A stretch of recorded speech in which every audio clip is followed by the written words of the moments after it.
Next बढ़ते हैं आगे, फिर हम लोग नेक्स्ट चैप्टर जो है that is centre of mass, conservation of momentum and collision. ठीक है ना। और इन तीनों का जो मेन रिलेशन है तो वो सेंटर ऑफ मास से ही है, तो इसीलिए चैप्टर का नाम सेंटर ऑफ मास है।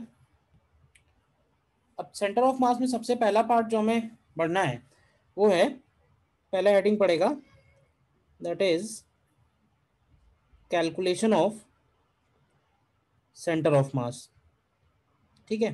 कैलकुलेशन ऑफ सेंटर ऑफ मास में सबसे पहला पॉइंट आता है कि अगर टू बॉडी सिस्टम है, यानी कि एक M1 है और एक M2 है, तो सेंटर ऑफ मास की डेफिनेशन हम लोग एक बात ये बोलते हैं कि कोई भी मास सिस्टम में है और into its distance from centre of mass, इन दोनों का प्रोडक्ट जो है वो कांस्टेंट होगा। तो एक तरह से ये डेफिनेशन ऑफ सेंटर ऑफ मास हो गई कि सेंटर ऑफ मास को हम इस तरह से डिफाइन कर रहे हैं that mass into its distance from centre of mass is constant. तो अगर मान लें कि हम इनका सेंटर ऑफ मास कहीं बीच में है, M1 से लेट से ले लेते हैं R1 डिस्टेंस पे है और M2 से लेट से ले लेते हैं R2 डिस्टेंस पे है, तो यहाँ पे एक इक्वेशन हम लोग ये बना सकते हैं कि M1 R1 should be equal to M2 R2। ये हम लोगों ने यही वाला पॉइंट यूज किया है, mass into its distance from centre of mass will be constant. तो एक पॉइंट तो ये हो गया। ठीक है। दूसरा पॉइंट बनेगा R1 plus R2 is equal to R1 plus R2 equal to R, मतलब R इनके बीच का डिस्टेंस हो गया। तो अगर हम यहाँ से R1 R2 कैलकुलेट करें तो ये एक हमें ध्यान रखना है, R1 की वैल्यू आएगी M2R upon M1 plus M2 और R2 की वैल्यू आएगी M1R upon M1 plus M2। देखो, तो पहला पॉइंट तो ये हमें ध्यान रखना है कि अगर टू बॉडी सिस्टम है तो उस टू बॉडी सिस्टम का सेंटर ऑफ मास कहाँ पड़ेगा, उनके लाइन ज्वाइनिंग पे ही पड़ेगा, और किसी भी एक मास से कितने डिस्टेंस पे होगा तो वो डिस्टेंस हम इससे निकाल सकते हैं। ये हो गया first point. Then second point ये कि हम लोग कोऑर्डिनेट सिस्टम को यूज करके भी इनका सेंटर ऑफ मास डिफाइन कर सकते हैं। तो जैसे मान लो कि अगर हमारे सिस्टम में दो मासेज हैं या दो से ज्यादा मासेज हैं, जैसे M1 है, M1 रखा हुआ है x1 y1 पे, M2 है, M2 रखा हुआ है x2 y2 पे, और M3 है, M3 रखा हुआ है x3 y3 पे। तो अगर हम सेंटर ऑफ मास को कोऑर्डिनेट सिस्टम के हिसाब से लिखें या पोजीशन वेक्टर के हिसाब से, ये R1 वेक्टर पे है, ये R2 वेक्टर पे है और ये R3 वेक्टर पे है, तो सेंटर ऑफ मास का डेफिनेशन सीधा सीधा ये कहता है दैट सेंटर ऑफ मास का जो RCM होगा वो इन सबका वेटेड मीन बनेगा, इन सबके पोजीशन वेक्टर्स का वेटेड मीन। तो वेटेड मीन का मतलब ये होता है भाई, एक तो होता है नॉर्मल मीन, नॉर्मल मीन का मतलब होता है R1 plus R2 plus R3 divided by 3, जिसको हम लोग नॉर्मल एवरेज बोलते हैं। और एक होता है वेटेड एवरेज। वेटेड एवरेज का मतलब ये कि M1 में M1 का कंट्रीब्यूशन ज्यादा होगा अगर M1 बड़ा है तो it is M1 R1 plus M2 R2 plus M3 R3, और फिर उसका हम लोग मीन निकालते हैं डिवाइडेड बाई टोटल मास। तो this is called weighted mean. तो ये एक डेफिनेशन बन जाएगी जब हम लोग कोऑर्डिनेट सिस्टम के हिसाब से इसको लिखना चाह रहे हैं। ठीक है। अब इसको हम लोग सर पोजीशन में भी लिख सकते हैं। सर और हाँ बोलिए। सर ये वेटेड मीन फिर से बता दीजिए। वेटेड मीन का मतलब यही है, जैसे एक होता है नॉर्मल मीन, नॉर्मल मीन का मतलब हुआ R1 plus R2 plus R3 and divided by 3, ये हो गया normal mean. Centre of define होता है वेटेड मीन से। वेटेड मीन का क्या मतलब है, वेटेड मीन का मतलब है कि जब हम R1 लिखेंगे तो M1 मल्टीप्लाई कर देंगे उसके साथ, R2 लिखेंगे तो M2 मल्टीप्लाई कर देंगे, R3 लिखेंगे तो M3 मल्टीप्लाई कर देंगे। इससे क्या होगा ना कि जो मास बड़ा होगा उसके R का कंट्रीब्यूशन ज्यादा होगा। जैसे M1 बड़ा है तो M1 के R1 का कंट्रीब्यूशन ज्यादा होगा, M2 छोटा है तो M2 के R2 का कंट्रीब्यूशन कम होगा। तो this is called weighted mean. तो सेंटर ऑफ मास डिफाइन होता है वेटेड मीन से। ये समेशन साइन का मतलब क्लियर है ना, क्यों भाई? Sir yes sir. तो जैसे सॉरी एक्सीएम लिखना होगा तो एक्सीएम बन जाएगा M1 X1 plus M2 X2 plus M3 X3 and divided by m1 plus m2 plus m3, और इसी तरह से हम लोग YCM भी लिख सकते हैं। तो फॉर्मूले की तरह ध्यान रखो इसको, ध्यान रहेगा। m1y1 plus m2y2 plus m3y3 upon m1 plus m2 plus m3, ठीक है ना। तो ये हो गया यूजिंग कोऑर्डिनेट सिस्टम। तो ये सेकंड पॉइंट हम लोग यूज तब करेंगे ना जब दो से ज्यादा होंगे। अगर दो हैं तो यही यूज हो जाएगा, दो से ज्यादा है तब हमें जरूरत पड़ेगी इनकी। बताइए, क्लियर है दोनों पॉइंट? सर ऊपर वाला पॉइंट जरा क्लियर कर दीजिए। ये वाला पॉइंट में ये जैसे लिखा हुआ है कि mass into its distance from centre of mass is constant, तो ये तो यस एक सर। तरह से हो गई डेफिनेशन। डेफिनेशन का मतलब ये है कि m इंटू आर का जो प्रोडक्ट है वो किसी सिस्टम के लिए कांस्टेंट रहेगा। ठीक है। तो तो सर ये यहाँ जो जो आपने रिलेशन आपने ये बताया है R1 equal to M2 R upon M1 plus इन R2। दोनों को सॉल्व करके आया है। जी सर आया तो है, लेकिन सर M2R M1R ये थोड़ा कंफ्यूजन हमें कर रहा है। ये इक्वेशन क्लियर है, ये जो लिखा है पहले ये बताओ। यस सर ये और ये क्लियर है। इक्वेशन, यस सर ये भी है। इन दोनों को सॉल्व करके ये निकाला है। सॉल्व करो, R1 R2 की वैल्यू निकालो, okay okay thank you sir. इनको सॉल्व करके निकाला है। Okay sir okay. ठीक है, तो फर्स्ट पॉइंट और सेकंड पॉइंट हम लोग यूज करेंगे for discrete system. Discrete system का मतलब होता है कि m1 यहाँ रखा है, m2 वहां रखा है, m3 कहीं और रखा है, मतलब पार्टिकल्स के फॉर्म में है। m1 m2 m3 जो है ये पार्टिकल्स हैं, दूर दूर रखे हुए हैं, तो इनको हम लोग बोलते हैं डिस्क्रीट सिस्टम। ठीक है, और डिस्क्रीट सिस्टम का अपोजिट होता है for continuous system. Continuous system से क्या मतलब है? कंटिन्यूअस सिस्टम से मतलब है कि एक ऐसी बॉडी है जिसमें जिसका कुछ साइज है, मतलब जैसे ये एक बड़ी सी बॉडी है, तो इसका सेंटर ऑफ मास कैसे निकालेंगे? तो ये हो गया कंटिन्यूअस बॉडी। एक हो गया डिस्क्रीट। डिस्क्रीट में m1 m2 m3 m4 सब अलग अलग रखे होंगे। कंटिन्यूअस में क्या होगा कि सारा, समझ लो बहुत सारे पॉइंट मास एक साथ रखे हुए हैं। अब इसके अंदर बहुत सारे पॉइंट मास हैं, ये बात समझ में आती है? बोलो। तो हम क्या करें, अगर हम यही वाली डेफिनेशन, वो जो ऊपर वाली है, वो इसके लिए अप्लाई करें, तो प्रोसेस ये है कि हम इसको डिवाइड करेंगे पॉइंट मासेस में। समझना, इसमें कितने पॉइंट मास निकलेंगे बताओगे? इसको हम डिवाइड करेंगे पॉइंट मासेस में, तो इसमें कितने पॉइंट, इसमें इनफाइनाइट पॉइंट मासेस निकलेंगे। सबसे पहली बात तो ये नोट करने वाली है। फिर क्या करेंगे, फिर उसमें से हम कोई भी एक पॉइंट मास लेंगे। तो जब उन इनफाइनाइट में से कोई एक लेते हैं तो उसको हम लोग बोलते हैं डीएम। मतलब हमने क्या किया, एम के इनफाइनाइट टुकड़े किए और उन टुकड़े में से एक टुकड़ा लिया जिसको हम लोग बोल रहे हैं डीएम। अब ये जो डीएम है, इस डीएम का अगर हम पोजीशन वेक्टर लिखें, ध्यान से देखना, तो इस डीएम का पोजीशन वेक्टर है, मान लेते हैं आर। फिर हमको क्या करना होगा, फिर हमको करना ये होगा कि हर एक डीएम के आर से मल्टीप्लाई करेंगे। बताओ पहले, फिर क्या करना होगा बताओ? यही वाला फॉर्मूला, फिर यही वाला फॉर्मूला हम इसमें लगाने वाले हैं। अब हमको क्या करना होगा, अब हमको सारे DM into R DM into R DM into R add करने होंगे। बट ये जो एडिशन है ये डिस्क्रीट एडिशन नहीं है।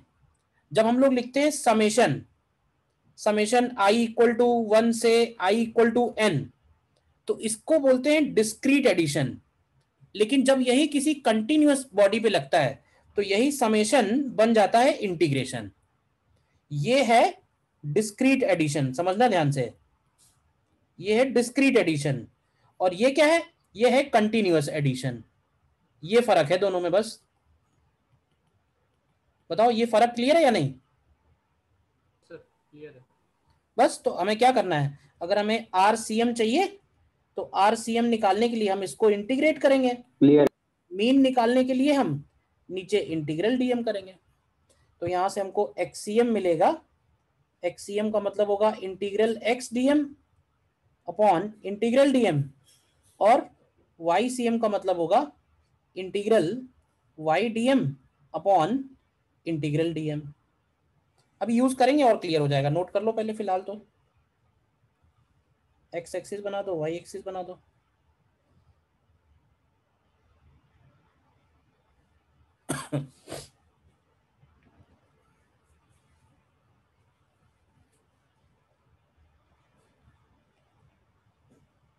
इसके बाद नीचे नोट करके लिखें, अगर पॉइंट ए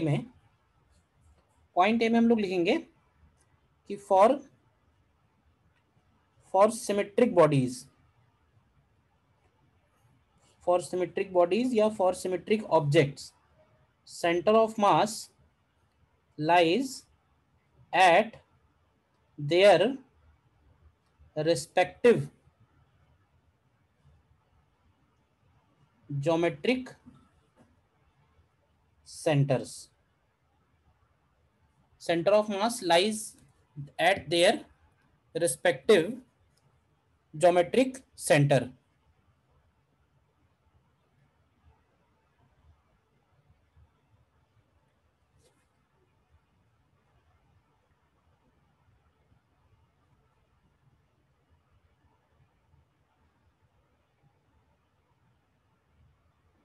इसका क्या मतलब हुआ?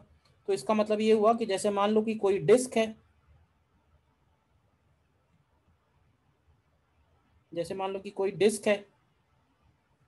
ठीक है, तो ये बताओगे कि अगर ये डिस्क जो है ये m मास r रेडियस की है, तो इसका सेंटर ऑफ मास कहाँ होगा? बोलिए। तो ऐसे बोले इसके सेंटर पे ही इसका सेंटर सेंटर पे। ऑफ मास होगा। तो मैंने ये जो लाइन लिखी है, इस लाइन का यही मतलब है कि अगर सिमेट्रिक बॉडी है तो उसका geometric centre he centre of मास बनेगा। या जैसे कोई रेक्टेंगल है, तो रेक्टेंगल का सेंटर ऑफ मास कहाँ होगा? तो रेक्टेंगल का सेंटर ऑफ मास उसका डायगोनल का इंटरसेक्शन पॉइंट होगा। अच्छा, ट्रायंगल का किधर होगा बताओगे? ट्रायंगुलर प्लेट का जो सेंटर ऑफ मास होगा वो इसके सेंट्रॉइड पे होगा। और सेंट्रॉइड कौन सा पॉइंट होता है? क्यों भाई, कैसे बोल सकते हैं? Intersection of medians.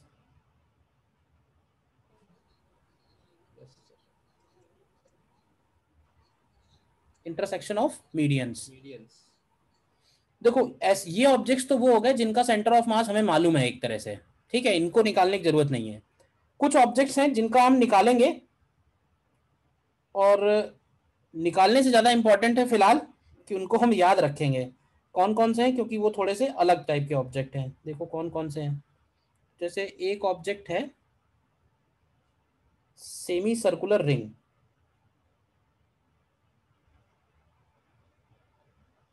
एक ऑब्जेक्ट है सेमी सर्कुलर रिंग। हाँ याद है तो बहुत अच्छी बात है। सेमी सर्कुलर रिंग, का जो सेंटर ऑफ मास है वो इसके सेंटर पे नहीं है, इसके सेंटर से थोड़ा ऊपर है। कितना ऊपर है? तो वो हो गया 2r/पाई।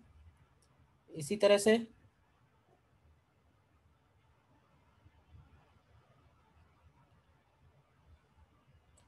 से मान लो है हमारे पास सेमी सर्कुलर डिस्क। नोट करते जाओ, सेमी सर्कुलर डिस्क। तो सेमी सर्कुलर डिस्क का जो सेंटर ऑफ मास है वो इसके सेंटर से 4r/3 पाई, ठीक।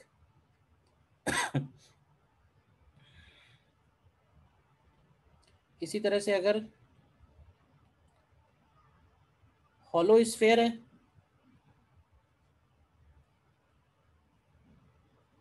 हॉलो स्फेयर, तो हॉलो स्फेयर का जो सेंटर ऑफ मास है वो उसके सेंटर से r/2 पे, ठीक है। और अगर सॉलिड स्फेयर है,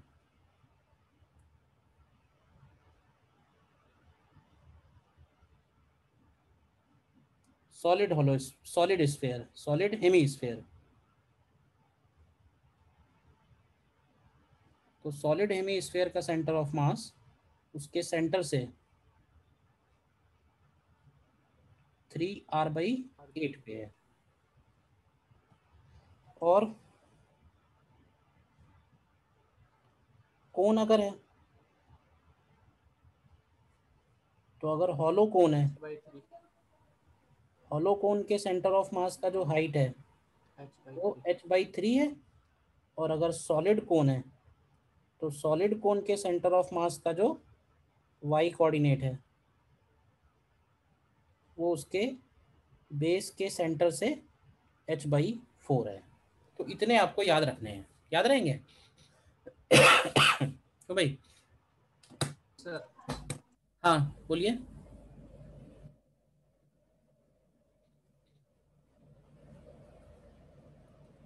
ठीक है,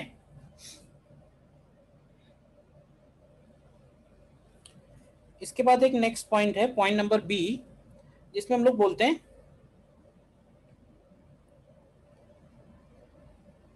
लीनियर डेंसिटी अगर हमें निकालनी है तो लीनियर डेंसिटी को हम लोग लिखते हैं लैम्डा से, और लीनियर डेंसिटी होती है मास अपॉन लेंथ। ठीक है, तो इसको हम m/l भी लिख देते हैं, और अगर हम डिफरेंशियल के लिए लिखें तो इसको dm/dl भी लिख सकते हैं, या फिर अगर हमें कभी लीनियर डेंसिटी के केस में dm लिखना है तो dm को लिख सकते हैं लैम्डा dl। देखो है क्या, तीन टाइप के ऑब्जेक्ट हैं। कुछ ऑब्जेक्ट्स ऐसे हैं जो लीनियर हैं, जैसे कि वायर हो गया, रिंग हो गया, ठीक है ना, ये लीनियर ऑब्जेक्ट हैं। लीनियर ऑब्जेक्ट की खास बात ये है कि उसका जो मास होगा ना वो उसके लेंथ के प्रोपोर्शनल होगा। मतलब वायर की लेंथ जितनी ज्यादा होगी उसका मास भी उतना ही ज्यादा होगा। वायर की लेंथ आधी कर देंगे तो मास भी आधा हो जाएगा। तो ऐसा हम यूं बोल पा रहे हैं क्योंकि वो लीनियर मास डेंसिटी का केस है। तो लीनियर डेंसिटी को हम लोग लिखते हैं लैम्डा, और लैम्डा की वैल्यू होती है मास अपॉन टोटल लेंथ। तो इसको m/l भी लिख सकते हैं, और अगर हम उसके एक पॉइंट ऑब्जेक्ट की बात करेंगे, डिफरेंशियल मास की बात करेंगे, तो उसको हम लोग dm/dl भी लिख सकते हैं। भाई m को बना दिया dm, l को बना दिया dl। तो अगर कभी dm निकालना है ऐसे केस में तो वो बन जाता है लैम्डा dl। ये जो लीनियर डेंसिटी है इसका यूनिट क्या बनेगा, इसका यूनिट बनेगा किलोग्राम पर मीटर, बनेगा ना। तो जैसे लीनियर डेंसिटी है उसी तरह से और अगली क्या हो सकती है, और हो सकती है सरफेस डेंसिटी। सरफेस डेंसिटी को डिनोट करते हैं हम लोग सिग्मा से, और सरफेस डेंसिटी होती है मास अपॉन एरिया। तो इसको लिखेंगे हम m/a, या इसी को लिख सकते हैं dm/da। तो अगर हमें dm निकालना है तो dm की वैल्यू हो जाती है सिग्मा da। देखो, और जो नॉर्मली हम लोग लिखते हैं डेंसिटी वो एक्चुअली होती है volume density, and volume density rho. Surface density का यूनिट क्या बनेगा, केजी पर मीटर स्क्वायर, और वॉल्यूम डेंसिटी क्या होगी, वॉल्यूम डेंसिटी होगी केजी पर मीटर क्यूब। तो ये बनेगी mass upon volume, mass upon volume मतलब m/v, और इसको लिखेंगे हम लोग dm/dv। तो अगर हमें dm निकालना है तो इसको लिख सकते हैं हम लोग रो dv। ये तीनों पॉइंट क्लियर है या नहीं बताओ? Linear density, surface density and volume density.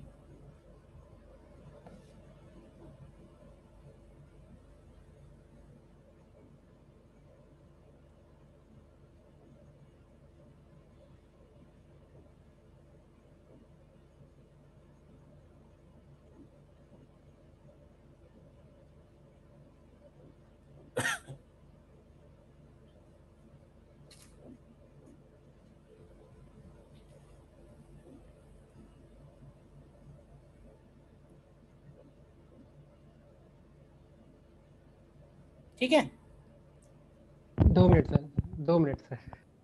हाँ नोट कर लो। चलो इसके बाद सेंटर ऑफ मास कैलकुलेशन में हम लोग एक मेथड और यूज करते हैं जिसको हम लोग बोलते हैं सुपरपोजिशन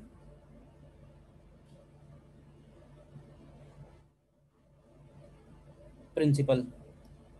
सुपरपोजिशन प्रिंसिपल क्या होता है कि जैसे कई बार हमसे ऐसे क्वेश्चंस भी मिलेंगे कि ये एक डिस्क है, ठीक है, लेकिन क्या किया, इस डिस्क में से हम लोगों ने एक कम रेडियस का डिस्क कट करके रिमूव कर दिया है।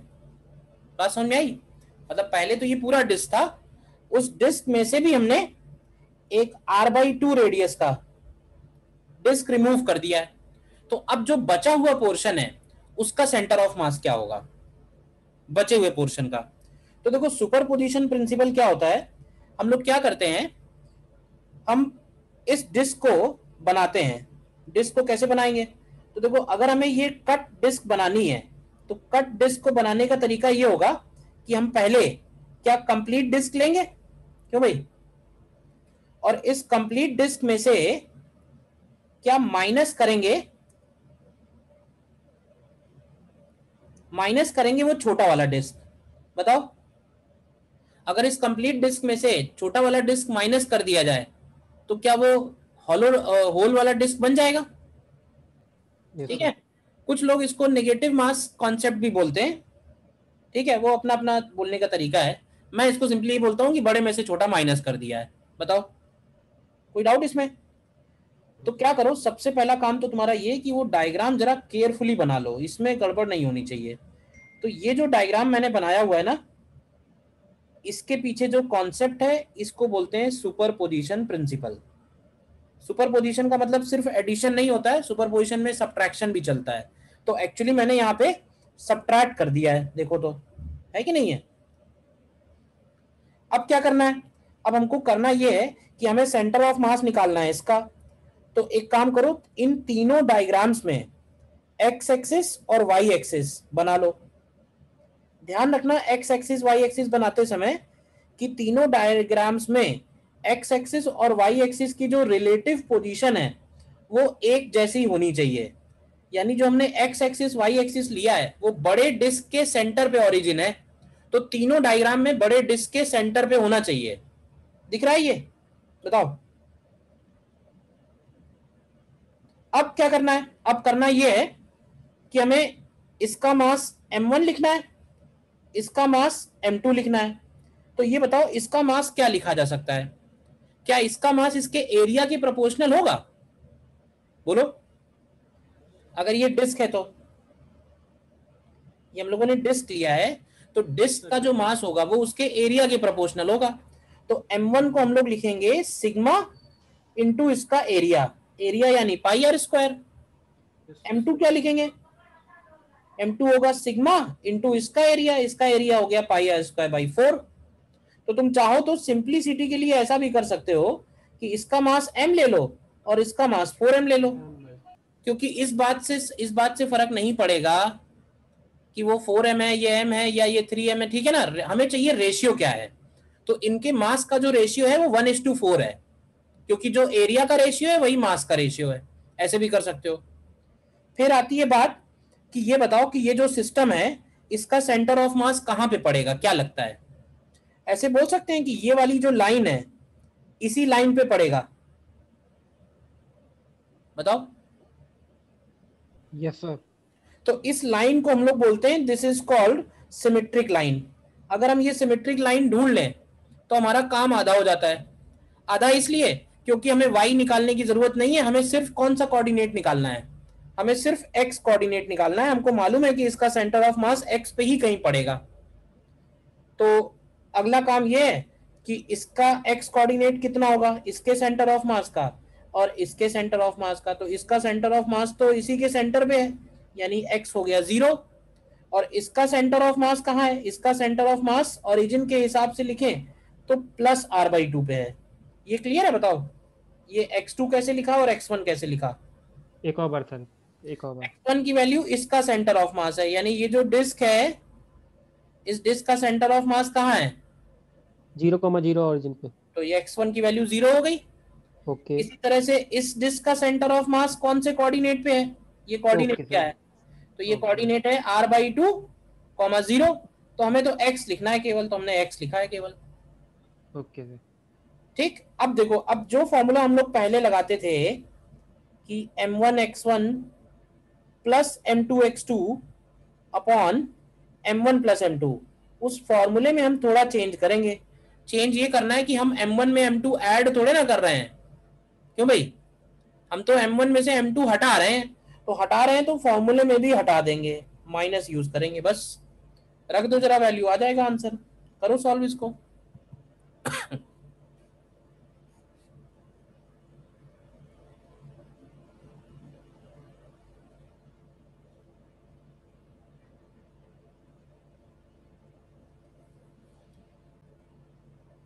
ये वैल्यू कैलकुलेट करोगे तो ये आएगा माइनस का r/6। और ऐसे समझ लो इस मेथड पे कई बार क्वेश्चन आ चुके हैं, मुझे लगता है बहुत इंपॉर्टेंट है। तो प्रोसेस हर एक क्वेश्चन को करने का यही रहेगा। अब ये कभी डिस्क की जगह स्क्वायर प्लेट हो जाएगी, कभी ट्रायंगल हो जाएगा, कभी कुछ हो जाएगा, वो सब बातें बात की बात है, बट जो कॉन्सेप्ट है वो यही है। बोलिए। Yes sir. ठीक है, तो एक मैं छोटा सा प्रॉब्लम दे रहा हूं, बताना। प्रॉब्लम ये है कि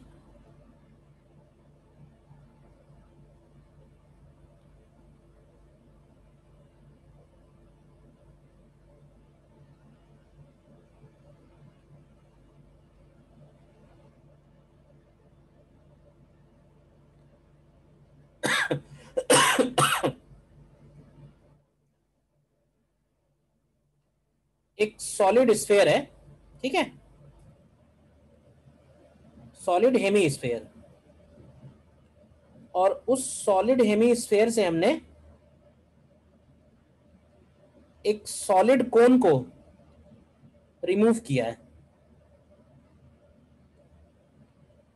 ठीक है।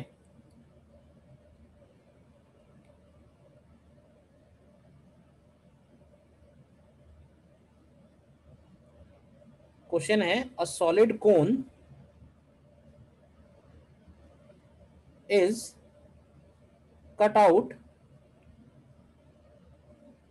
फ्रॉम अ सॉलिड हेमीस्फीयर, तो then find YCM of remaining object. निकालोगे इसको? करो, ट्राई करो। देखो इसमें अगेन मैं कहूँगा प्रोसेस तो वही है।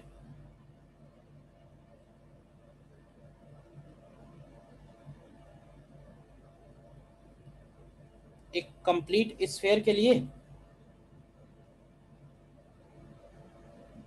बनाएंगे और इसमें से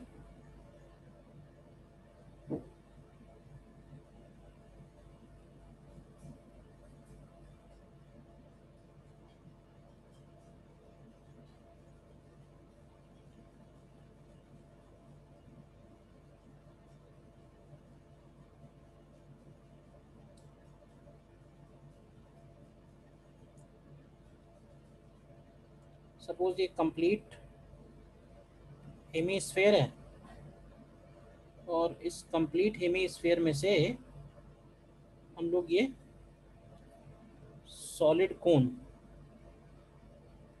रिमूव करने वाले हैं, ठीक है। तो देखो इसका मास लिखेंगे पहले, तो मास बनेगा वॉल्यूम डेंसिटी इनटू इसका volume which is 2/3 pi R cube, और इसका मास क्या लिखेंगे m2, इसको लिखेंगे डेंसिटी इनटू इसका वॉल्यूम होगा 1/3 पाई आर स्क्वायर h, तो ये 1/3 पाई आर क्यूब हो जाएगा, यानी अगर ये m है तो ये 2m है।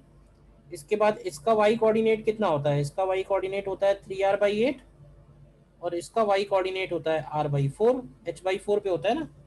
तो यहाँ से YCM कितना आएगा, YCM की वैल्यू आएगी m1y1 minus m2y2 upon m1 minus m2। कितना आता है भाई सॉल्व करके? मुझे लगता है r/2। हाँ r/2 आना चाहिए। Yes sir. क्या गड़बड़ कर रहे हो? सर आगे।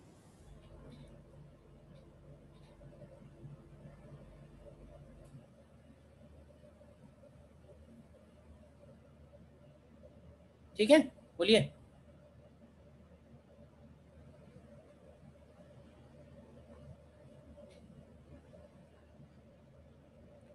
एक छोटा सा पॉइंट और है, वो भी नोट कर लो।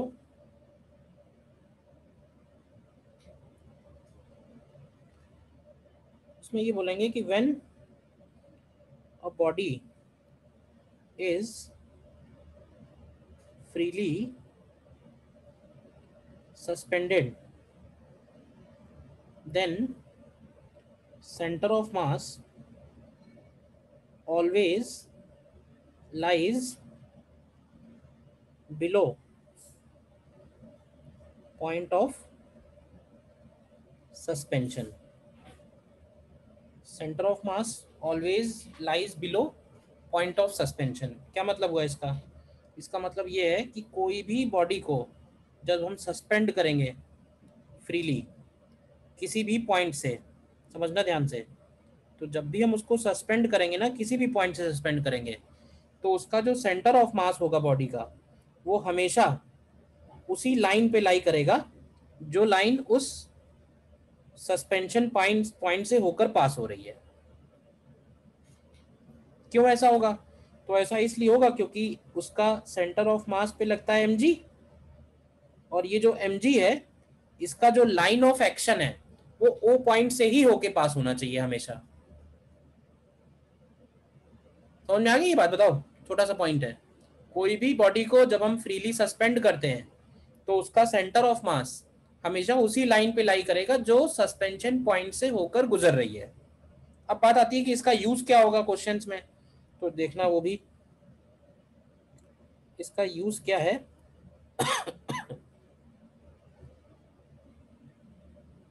सर इससे पहले वाले क्वेश्चन में रेडियस और हाइट सेम थी। हाँ भाई, ये तो दिख रही है सामने। तभी तो हेमिस्फीयर से काटा है ना, तो ये और ये सेम नहीं होगा? Yes yes.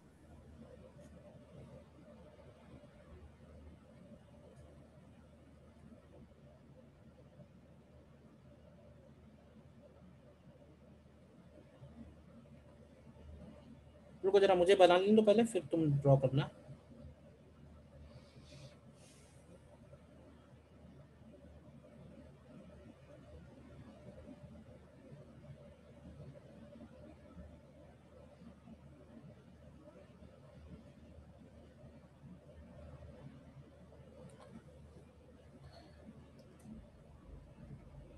ये 3 रॉड्स का इस तरह से सिस्टम है,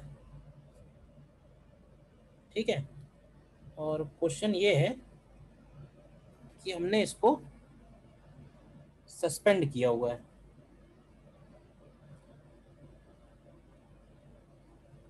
समझ में आया कैसे सस्पेंड किया है? तो हमारा क्वेश्चन ये है कि जब हम इसको सस्पेंड करेंगे तो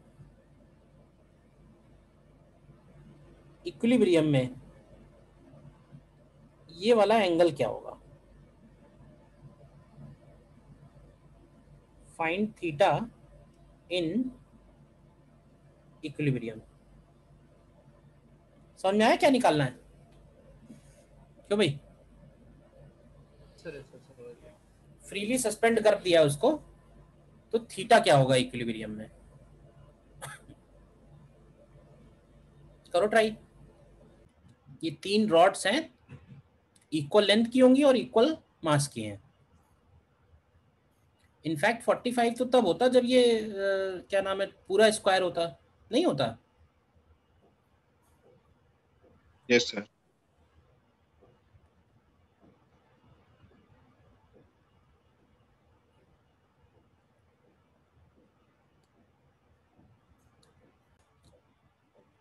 देख लो, सर अगर tan इनवर्स 1/2। tan इनवर्स 1/2 आ रहा है, देखता हूँ क्या आएगा। मैं एक काम करता हूँ, सॉल्व करने के लिए इसको सीधा कर लेते हैं, ठीक है ना? टेढ़ा टेढ़ा सॉल्व करने में दिक्कत होगी, ठीक। अब हमको करना ये है, हमें इस सिस्टम का सेंटर ऑफ मास निकालना है। ध्यान से देखना।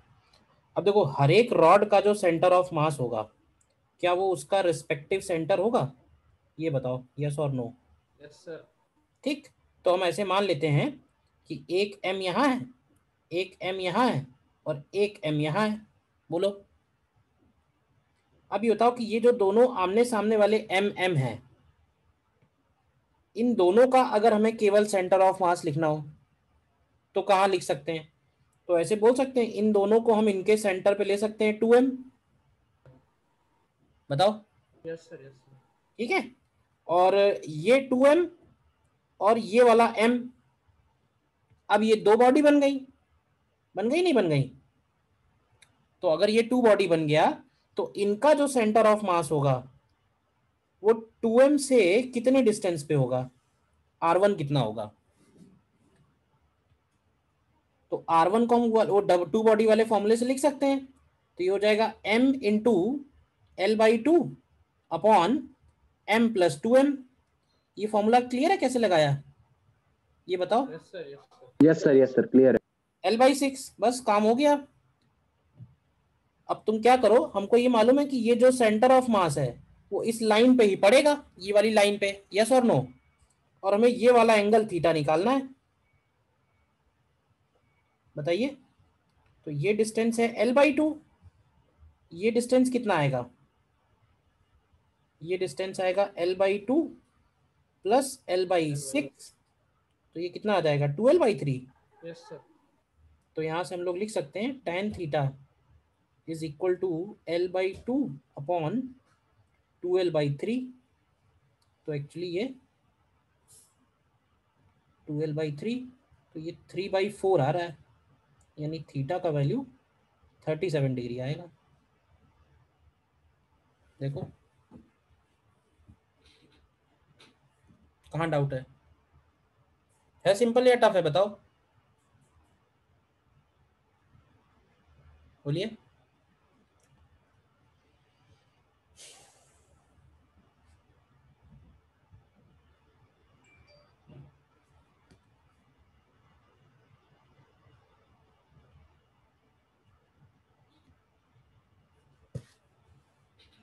क्लियर है क्वेश्चन? Yes sir. सर हाँ बोलिए। सर इसका सेंटर ऑफ मास में ये 2m जो किया है, हाँ ये सर फिर से बता दीजिए यहाँ पे। देखो हमने किया क्या है कि हमारे पास एक m इधर है, एक m इधर है और एक m इधर है। तो हमने क्या किया कि पहले इन दोनों m को उठा के उनके सेंटर ऑफ मास पे रख दिया, तो ये हो गया 2m।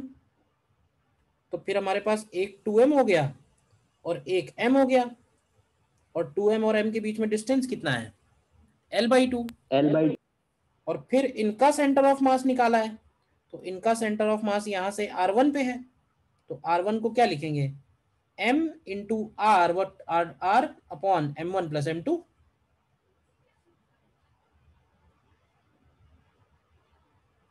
यस स्टेप वाइज किया है, यहाँ से यहाँ पहुंचे हैं।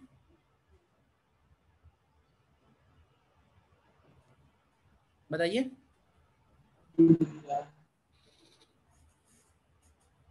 क्लियर है? यस सर, क्लियर है सर। ठीक, वेरी गुड। अच्छा, इसके बाद ना एक टाइप का क्वेश्चन वो है जिसमें हमें इंटीग्रेशन का यूज करना पड़े।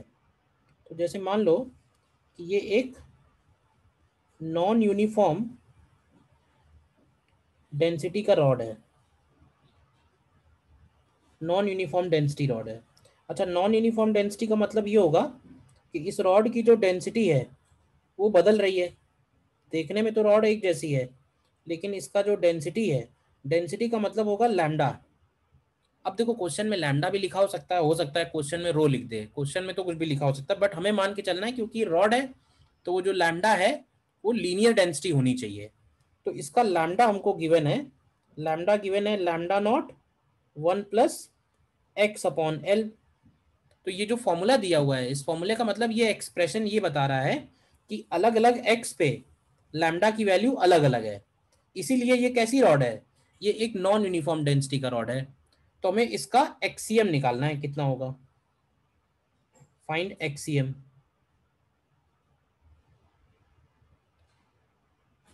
फाइंड एक्सीएम, तो इसमें इंटीग्रेशन वाला मेथड लगेगा। पहले 2 मिनट ट्राई करो अपने आप, फिर बताता हूँ।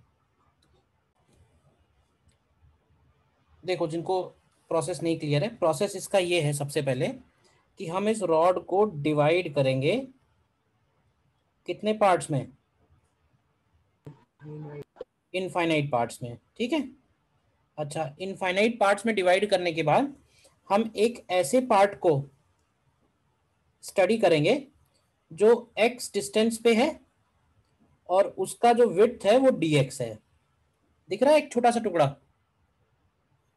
x डिस्टेंस पे उसका विड्थ है dx, और ये जो होगा ये कहलाएगा dm, ठीक।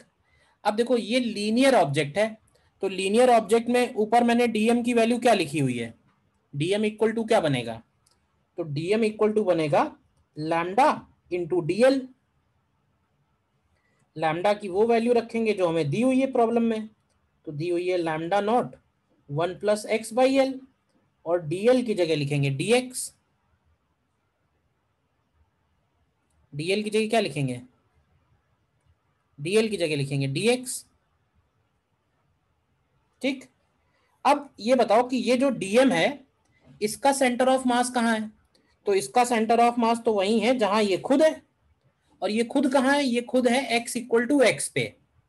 तो हम फॉर्मूला लगाएंगे xcm, xcm is equal to integral X D M upon integral D M. तो ये आएगा integral X D M, D M की जगह lambda naught 1 plus X by L into D X and divided by integral lambda naught into 1 plus X by L D X. तो यहाँ से ये lambda naught जो है कैंसिल हो जाएगा, बाकी में ही कैंसिल करना, क्यों भाई, 0 से L, 0 से L, तो इसको इंटीग्रेट करेंगे तो ऊपर आएगा x square by 2 plus x cube by 3L, lower limit 0 upper limit L, divided by x plus x square by 2L, lower limit 0 upper limit L। तो ये सॉल्व करने पे शायद 5L बाई 9 बचता है। आ रहा है, बोलिए। Yes sir.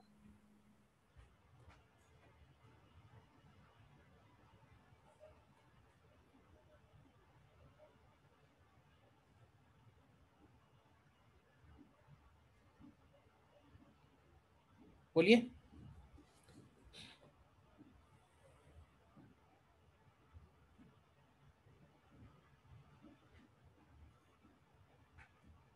इंटीग्रेशन रॉड पे ही पूछ सकता है ज्यादा से ज्यादा, ज्यादा और कुछ नहीं बनेगा।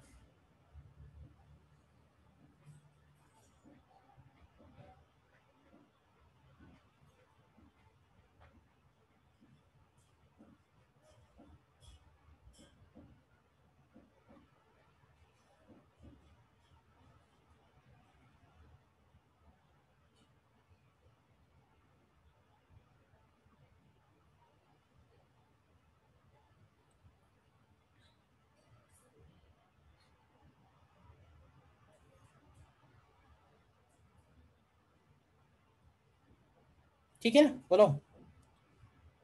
देखो इसमें प्रॉब्लम जो, देखो जैसे एक ये क्वेश्चन है,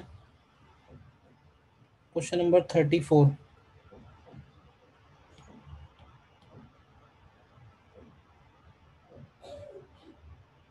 क्वेश्चन नंबर 34 करो ट्राई।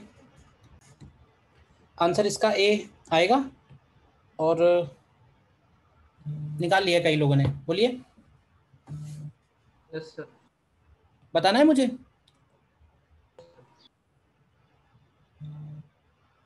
No sir. नो। ठीक है, नो। ठीक है। तो देखो ये तो हो गया कैलकुलेशन ऑफ सेंटर ऑफ मास। अगला पॉइंट इसमें एक छोटा सा, हालांकि उतना इंपॉर्टेंट नहीं है, कैलकुलेशन ऑफ सेंटर ऑफ मास बहुत इंपॉर्टेंट है, और वो अगला पॉइंट है motion of centre of mass. Motion of centre of मास में क्या देखेंगे हम लोग, कि जैसे हम लोगों ने आरसीएम निकाला डिफरेंट पार्टिकल्स के लिए, तो आरसीएम की वैल्यू आई m1r1 plus m2r2 upon m1 plus m2। अभी बताओ कि अगर हम इसी इक्वेशन को differentiating with respect to time कर दें, differentiating with respect to time, तो ये जो आरसीएम है ये क्या बन जाएगा? भाई rate of change of position vector क्या होता है? Rate of change of position vector क्या होता है? क्या dr/dt होगा? तो dr/cm अपॉन dt बन जाएगा। This is equal to m1 dr1 upon dt plus m2 dr2/dt and divided by m1 plus m2। तो यहाँ से VCM की वैल्यू आएगी निकल के m1v1 plus m2v2 upon m1 plus m2। ठीक है ना? VCM क्या बन जाएगा? VCM मतलब हो गया वेलोसिटी ऑफ सेंटर ऑफ मास, मतलब हम एक पार्टिकल की तरह सेंटर ऑफ मास को खुद ट्रीट कर रहे हैं, वेलोसिटी ऑफ सेंटर ऑफ मास। अच्छा, इसी को अगर हम फिर से डिफरेंशिएट करें तो क्या मिलेगा? Differentiating again with respect to time, तो क्या यही VCM वाला जो फॉर्मूला है ये बन जाएगा ACM में, और ACM को हम लोग लिखेंगे m1a1 plus m2a2 upon m1 plus m2।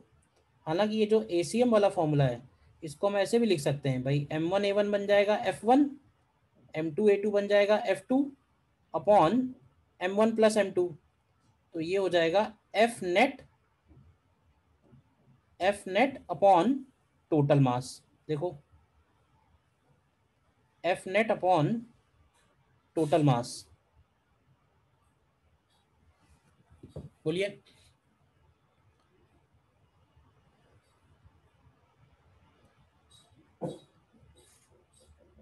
F net upon total mass.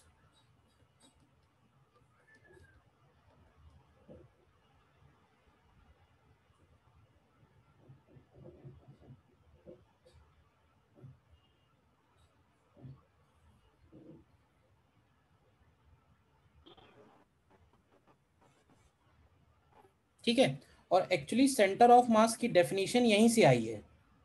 Centre of मास हम एक ऐसा पॉइंट डिफाइन कर रहे हैं जिसके ऊपर हम सारे फोर्सेस एज्यूम करेंगे, सिस्टम का सारा मास एज्यूम करेंगे। तो अगर एक ही पॉइंट पे हम सारे फोर्सेस लगा दें और एक ही पॉइंट पे हम सारा मास रख दें, तो उस पॉइंट का जो एक्सीलरेशन आएगा उस एक्सीलरेशन को हम लोग बोल रहे हैं एक्सीलरेशन ऑफ सेंटर ऑफ मास।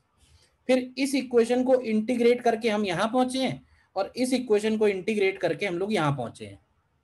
मतलब कोई ये पूछ सकता है कि ये कहाँ से आ गया, ऐसा क्यों लिया है भाई सेंटर ऑफ मास? तो ऐसा इसलिए लिया है क्योंकि यहाँ से शुरू किया हम लोगों ने। सेंटर ऑफ मास हम लोगों ने वो पॉइंट एज्यूम किया है जिसके ऊपर हम सिस्टम के ऊपर लगने वाले सारे फोर्सेज एज्यूम कर सकते हैं, सिस्टम का टोटल मास वहां पे एज्यूम कर सकते हैं। बोलिए।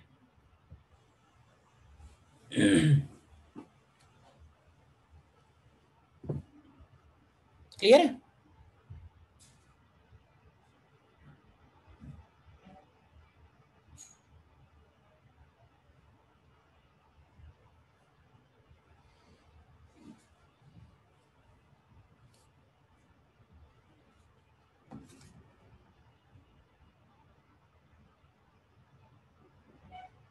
बताइए, ठीक है यहाँ तक?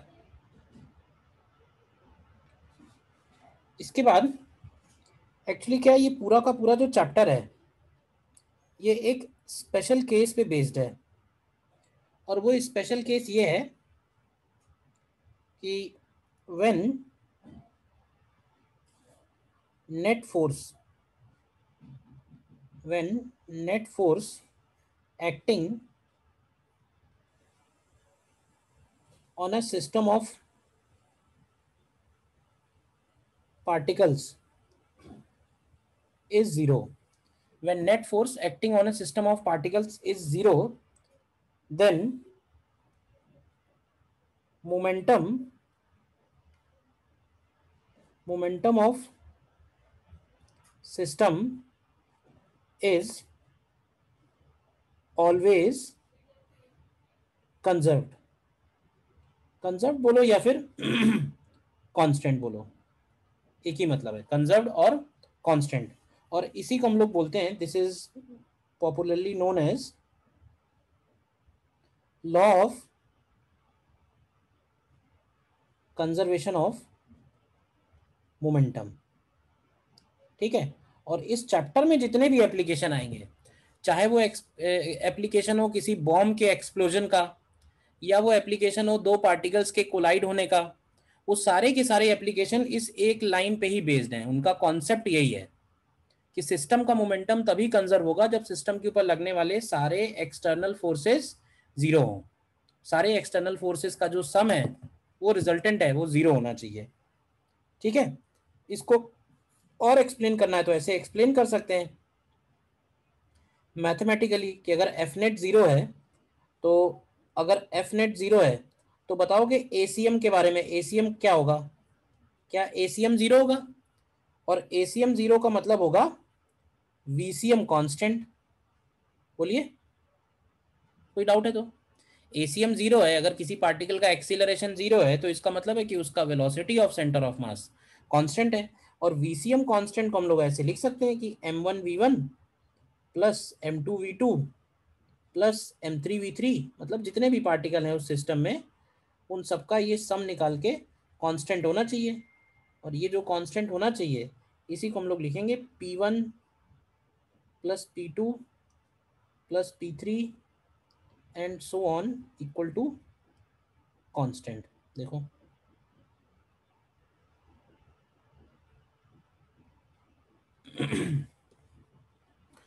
बताओ।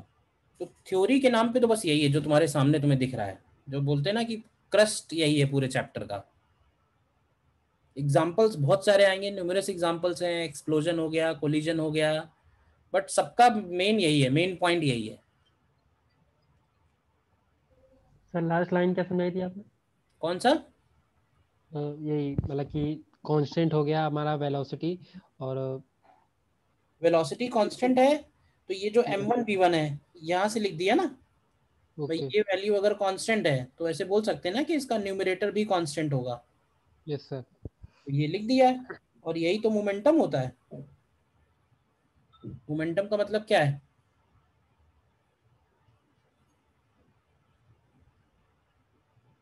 ठीक है। Yes sir. एक छोटा सा क्वेश्चन इसमें बताना, जैसे मान लें कि हमारे पास तीन पार्टिकल हैं, particle 1 kg, particle 2 kg and particle 3 kg। ठीक है। पार्टिकल 1 जो है हमने ऊपर की तरफ थ्रो किया है 10 मीटर पर सेकेंड से।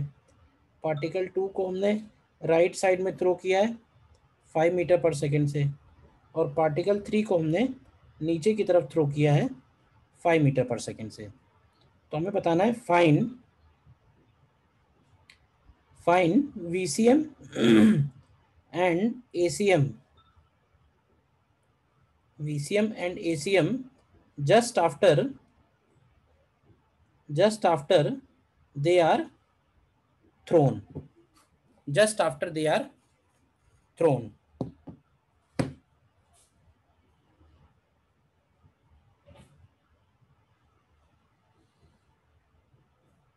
just after they are thrown।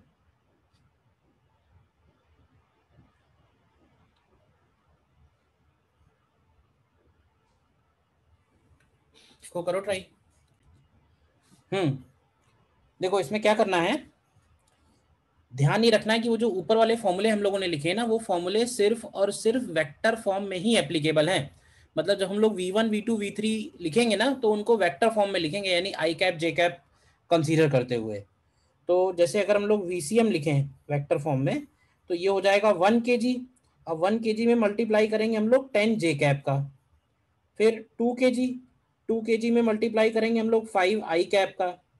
और 3 kg में मल्टीप्लाई करेंगे -5 जे कैप का, and divided by total mass which is 6 kg। और ACM कितना आएगा? VCM तो निकल आएगा। ACM की वैल्यू -10 जे कैप होगी, सभी के लिए। सभी के लिए का मतलब क्या है, A1 A2 A3 सबका सेम है ना। पार्टिकल ऊपर थ्रो करो, राइट में थ्रो करो या नीचे थ्रो करो, जो एक्सीलरेशन है वो तो 10 डाउनवर्ड ही रहेगा ना। और क्योंकि एक्सीलरेशन 10 डाउनवर्ड है तो ACM भी 10 डाउनवर्ड ही हो गया सभी के लिए।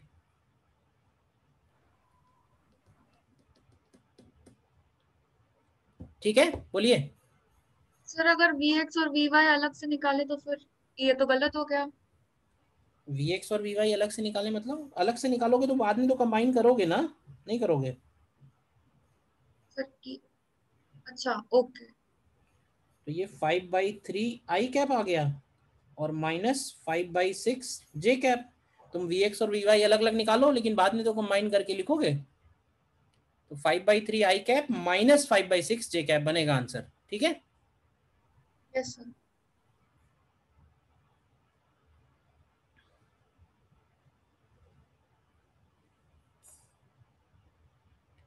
और देखो इसमें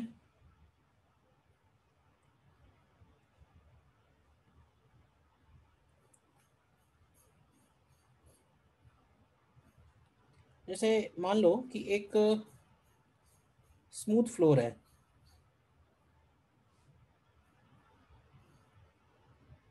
स्मूथ फ्लोर है और उसके ऊपर ये हम लोगों ने सपोज 100 kg का एक L = 10 मीटर लेंथ का एक वुडन प्लैंक है और उस वुडन प्लैंक के एक कॉर्नर पे ये 50 kg का एक मैन है। ठीक है, तो क्वेश्चन ये है कि when man walks to the other end of plank, then find displacement of plank, then find displacement of plank। अभी तो कि जब मैन उसके ऊपर चलेगा तो क्या प्लैंक भी चलेगा स्मूथ सरफेस होने की वजह से, बताओ। Yes, sir. Yes, sir. जब मैन चलेगा उसके ऊपर तो क्या प्लैंक भी चलेगा। Yes, sir. Yes, sir. Man अगर जैसे लेफ्ट में जा रहा है तो प्लैंक क्या राइट में जाएगा। तो ऐसा क्यों हो रहा है। External force कोई भी नहीं है। सेंटर ऑफ मास कंजर्व करने के लिए। सेंटर ऑफ मास रेस्ट पे रखने के लिए एक्चुअली Yes, है sir. क्या, External केवल force यही कोई दोनों नहीं है।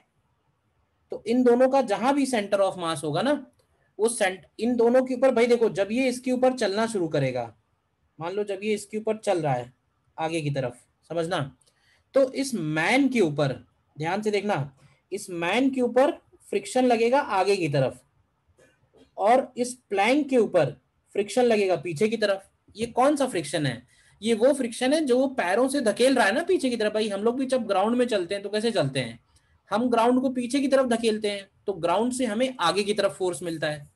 तो ये वो वाला फोर्स है। तो जब वो प्लैंक के ऊपर चलना शुरू करेगा तो प्लैंक उसके ऊपर लगाएगा आगे की तरफ फोर्स और प्लैंक के ऊपर लगेगा पीछे की तरफ। लेकिन इन दोनों के ऊपर अगर हम कंप्लीट सिस्टम की बात करें तो कंप्लीट सिस्टम के ऊपर नेट फोर्स 0 है। क्यों भाई, और अगर कंप्लीट सिस्टम के ऊपर नेट फोर्स 0 है तो सिस्टम का सेंटर ऑफ मास का मोमेंटम कंजर्व होगा।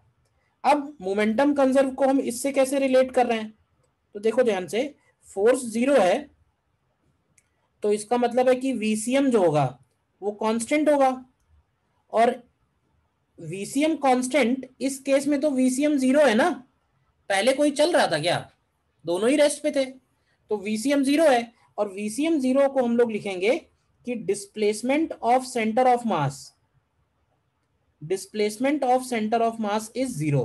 मतलब इस केस में मास डिस्प्लेस नहीं होगा, मास डिस्प्लेस नहीं होगा तो उसको हम लोग लिखेंगे m1 delta x1 plus m2 delta x2 equal to 0। मतलब इसका ये हुआ कि इंडिविजुअल पार्टिकल्स डिस्प्लेस हो सकते हैं लेकिन उनका जो कंबाइंड सेंटर ऑफ मास होगा वो डिस्प्लेस नहीं होगा। इंडिविजुअल पार्टिकल का मतलब है कि मैन भी डिस्प्लेस हो रहा है, प्लैंक भी डिस्प्लेस हो रहा है, बट इनके डिस्प्लेसमेंट्स इस तरह से रिलेटेड होंगे कि सिस्टम का centre of mass x direction में डिस्प्लेस नहीं होगा। अब अगर हम मैन को ले लें 50 kg वाला m1, तो ये बताओगे कि मैन का डिस्प्लेसमेंट कितना होगा। तो देखो मैन जा रहा है इधर की तरफ और हमें एज्यूम करना पड़ेगा कि प्लैंक जा रहा है राइट साइड में, कितना x हमने एज्यूम कर लिया। तो मैन जा रहा है 10 पीछे जा रहा है और उसके साथ साथ x आगे जा रहा है, तो इसको लिखेंगे -10 और +x। और वो जो प्लैंक है 100 kg का, प्लैंक सिर्फ x जा रहा है and this is equal to 0। तो तुम्हें यहां से x मिल जाएगा कि प्लैंक का डिस्प्लेसमेंट क्या होगा। देखो ध्यान से, अच्छा क्वेश्चन है ये। मैन का डिस्प्लेसमेंट हम लोगों ने -10 + x कैसे लिख दिया, बताइए। मैन का डिस्प्लेसमेंट हम लोगों ने -10 + x कैसे लिख दिया? ग्राउंड के रिस्पेक्ट में। ग्राउंड के रिस्पेक्ट में लिखा है। प्लैंक के ऊपर वो 10 मीटर पीछे जा रहा है और प्लैंक के साथ साथ x आगे जा रहा है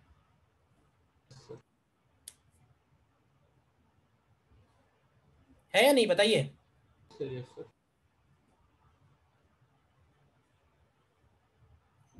तो कितना आता है x यहां से? L/10/3।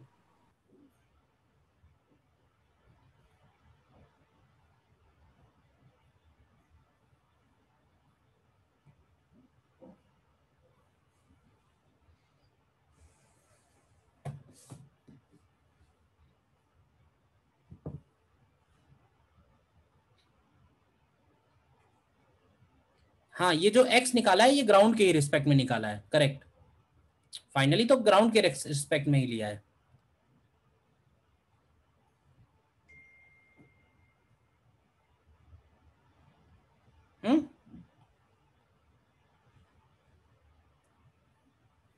ऐसे ही एक क्वेश्चन और है, पॉपुलर क्वेश्चन है।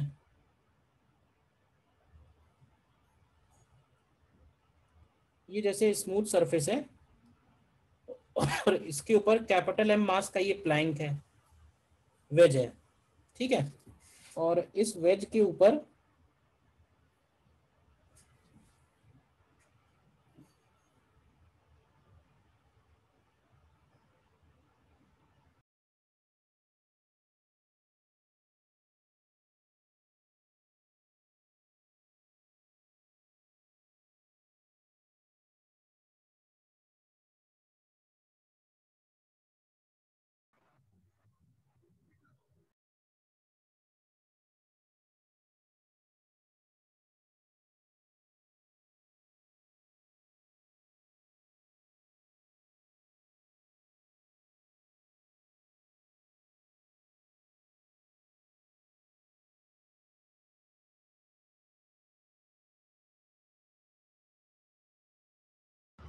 हाँ, स्क्रीन आ गया इसमें।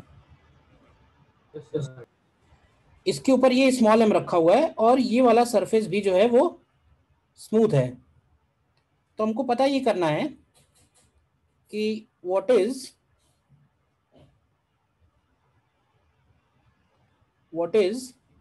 Displacement of ways, what is displacement of wedge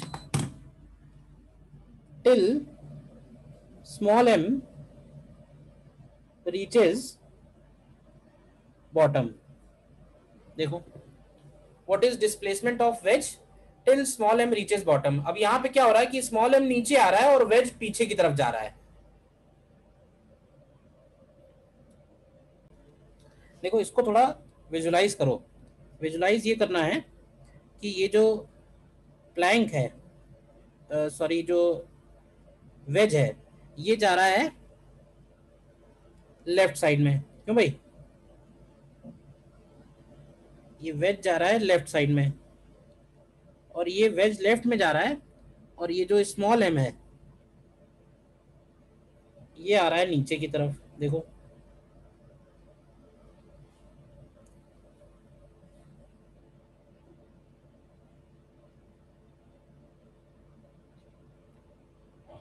बोलिए, दिख रहा है?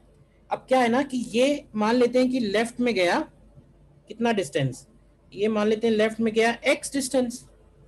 अब इस सिस्टम के ऊपर भी देखेंगे तो x डायरेक्शन में कोई भी एक्स्ट्रा फोर्स नहीं है, x डायरेक्शन में नेट फोर्स 0 है।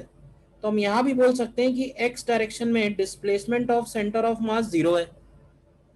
ठीक है, अब x डायरेक्शन में displacement of centre of mass 0 है, तो लिखते हैं इसमें capital M into delta x1 plus small m into delta x2 equal to 0। बोलो, तो यहां से आएगा कैपिटल M कितना डिस्टेंस जा रहा है, कैपिटल M जा रहा है -x।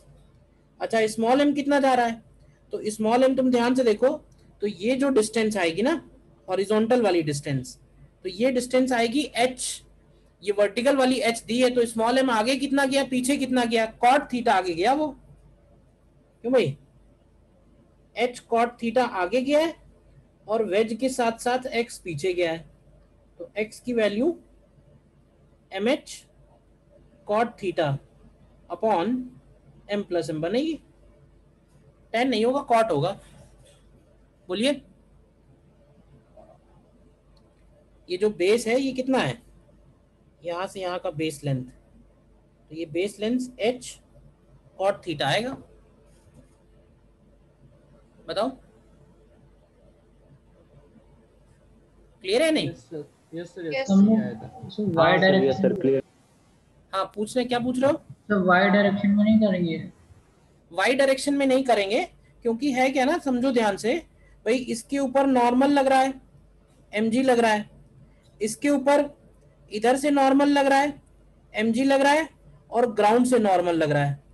तो जब हम ये सारे फोर्सेस देखेंगे तो उसमें x डायरेक्शन में तो कैंसिल हो जाएंगे, लेकिन y डायरेक्शन में तो बचेगा ना।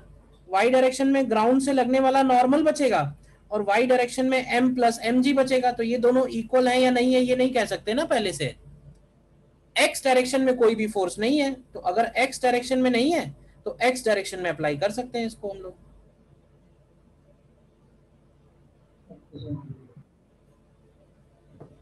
ठीक है, तो अभी इसमें हम लोगों ने सेंटर ऑफ मास कैलकुलेशन देखा है, जो एक मेन इंपॉर्टेंट पार्ट है, तो उसके प्रॉब्लम्स आप लोग ढूंढ के डीपीपी में से कर लेना, डीपीपी मैंने भेज दी है। बोलिए, okay. Centre of mass calculate करने वाले सारे प्रॉब्लम हो जाने चाहिए, और तुम देखोगे कि बहुत सारे क्वेश्चन से पूछे गए हैं। ठीक है।